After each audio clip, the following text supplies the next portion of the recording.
warahmatullahi wabarakatuh. Perkenalkan, nama saya Nur Isni Nulandari. Samping saya ada Didin Vildantinisi. Kami dari kelompok 10 Prodi Ekonomi Fakultas Sosial dan Humaniora.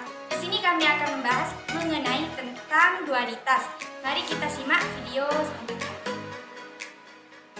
Secara sistematis, dualitas merupakan alat bantu masalah LP yang secara langsung didefinisikan dari persoalan aslinya atau dari model LP primal. Dalam kebanyakan perlakuan LP2, dualitas sangat tergantung pada primal dalam hal tipe kendala variabel keputusan dan kondisi optimum. Oleh karena itu, dalam kenyataan teori dualitas secara tegas tidak diharuskan penggunaannya. Primal dual menunjukkan hubungan secara simetris dengan ketentuan sebagai berikut. Koefisien fungsi tujuan primal menjadi konstanta luas kanan dual. Konstanta ruas kanan primal menjadi koefisien fungsi tujuan dual. Semua kolom primal menjadi kendala dual. Semua kendala primal menjadi variabel keputusan dual, koefisien kendala dari variabel primal. Dualitas program linier terdiri dari dua bentuk, yaitu primal dan dual. Bentuk primal adalah bentuk awal suatu permasalahan program linier, sedangkan dualnya merupakan bentuk duplikatnya. Konsep primal dan dual dapat diartikan sebagai lawan dari. Artinya, jika ada bentuk primal dari suatu permasalahan program linier, maka akan terdapat bentuk lawannya, yaitu dual. Solusi antara primal dan dual akan saling berkaitan.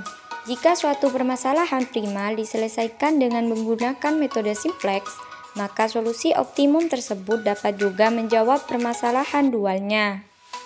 Nah, adapun hal yang perlu dipahami yaitu yang pertama, perubahan fungsi tujuan, yang kedua, perubahan makna variabel yang digunakan, yang ketiga, perubahan batasan-batasannya, yang keempat, perubahan koefisien matriks pembatas, yang kelima, perubahan luas kanan. Fungsi tujuan pada dual adalah kebalikan dari bentuk primal. Untuk nilai kanan pada bentuk utama atau bentuk primal menjadi fungsi tujuan dari bentuk dual. Kita lihat pada nilai kanan bentuk primalnya pada fungsi kendala adalah 48, 20, dan 8. Jadi, untuk fungsi tujuan dualnya adalah 48Y1 ditambah 20Y2 ditambah 8Y3.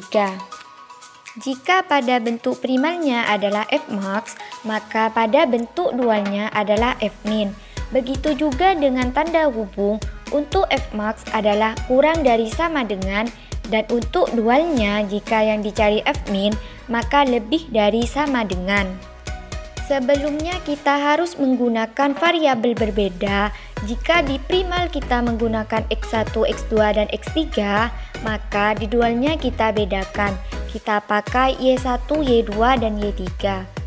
Untuk fungsi kendala, bentuk dualnya didapatkan dari bentuk primalnya, yaitu 8Y1 ditambah 4Y2 ditambah 2Y3 lebih dari sama dengan 60.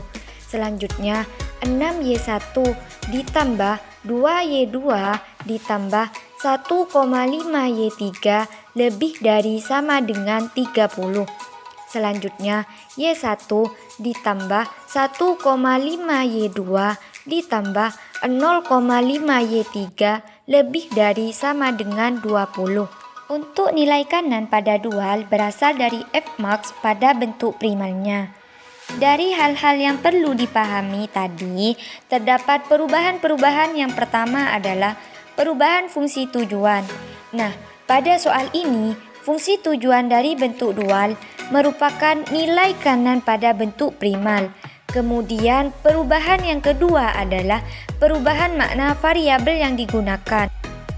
Nah, untuk variabel bentuk primal X1, X2, X3 dan Y1, Y2, dan Y3-nya merupakan variabel selek atau variabel tambahan, dan untuk di dualnya menjadi variabel dasarnya. Perubahan yang lain yaitu perubahan batasan-batasannya. Untuk primal batasannya merupakan Fmax menjadi kurang dari sama dengan, dan untuk yang dual lebih dari sama dengan, karena yang dicari adalah Fmin-nya.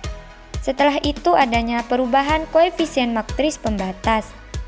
Untuk angka-angkanya jelas berbeda, karena letaknya juga sudah berbeda. Perubahan yang lain adalah perubahan ruas kanan.